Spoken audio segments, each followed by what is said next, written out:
medan pembunuhan politik Presiden Prabowo Subianto di tahun 2026. Ancaman untuk seorang kepala negara tidak selalu datang dari arah yang terlihat.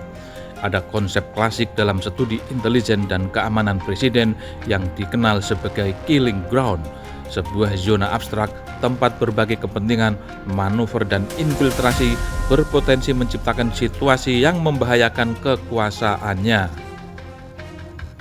Presiden Prabowo Subianto dalam 1 tahun lebih kekuasaannya tampak sangat jelas dikelilingi manusia busuk di ring kekuasaannya. Di ring pertama, orang yang setiap hari berada di sekitar presiden memegang akses pengaruh serta kemampuan sudah terbaca menutup informasi masuk untuk presiden. Terpantau Presiden Prabowo Subianto selalu telat mengetahui informasi emergensi yang harus segera secepatnya diketahui. Figur dekat presiden berpotensi menjadi sumber malapetaka. Bahkan alat komunikasi tercanggih dan tercepat seperti handphone yang seharusnya presiden bisa kontak komunikasi dengan cepat tertutup oleh Menteri Sekretaris Kabinet Teddy Indrawijaya. Sekretariat Kabinet tugasnya utamanya mengurus administrasi kabinet, penjadwalan rapat, dan persiapan kegiatan presiden dan wakil presiden. Ada tugas tambahan seleksi semua informasi yang harus masuk ke presiden.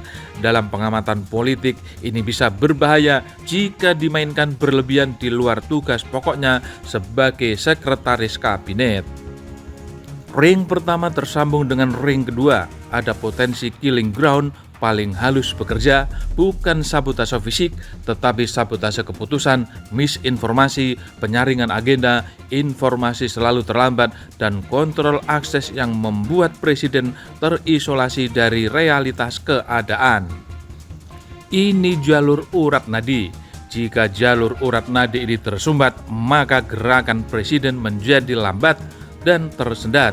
Bisa menimbulkan ancaman bagi presiden, antara lain bisa memunculkan sabotase dan pengaburan, bahkan manipulasi laporan dari lapangan kacau balau.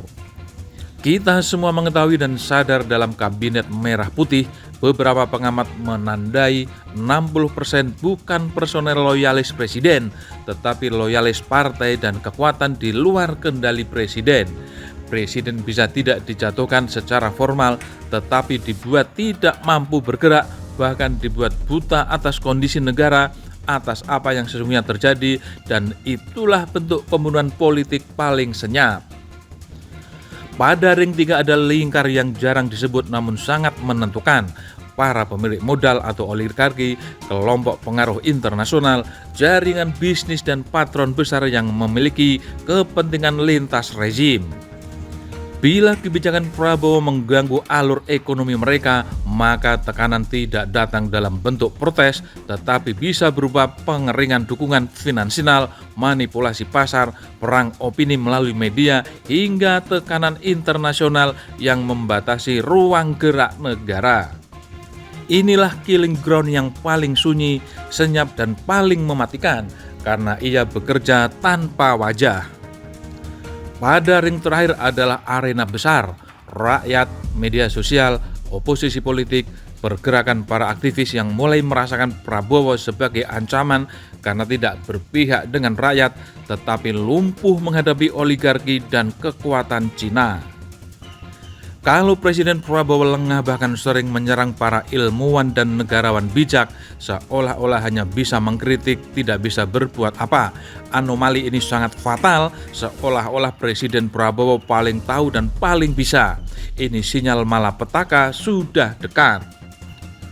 Keangkuhan dan kesombongan presiden justru akan menggerus legitimasi sedikit demi sedikit, sampai presiden lupa akan amanah konstitusi sesuai pembukaan Undang-Undang Dasar 1945 yang asli, dan akhirnya presiden pasti akan jatuh. Rentetan peristiwanya sangat bisa diamati. Saat ini sedang berjalan, maka muncul prediksi tahun 2026 adalah tahun yang gawat bagi Presiden Prabowo Subianto. Presiden tidak menghindari, bukan sekedar isu perjanjian bagi-bagi kekuasaan dengan Gibran. Ini juga skenarionya sedang berjalan efektif dilakukan oleh orang dekat presiden sendiri atas remote kapitalis hitam atau oligarki dan Xi Jinping. Tanda-tanda jatuhnya Prabowo bisa dilihat dan diamati antara lain ketika telah terjadi loyalitas bergeser menjadi ambisi, kedekatan berubah menjadi instrumen kontrol, dukungan berubah menjadi tekanan tersembunyi. Di tahun 2026, tidak hati-hati tetapi menjauh dengan kepentingan rakyat, setiap saat kondisi bisa berubah cepat menjadi medan pembunuhan politik bagi Presiden Prabowo Subianto.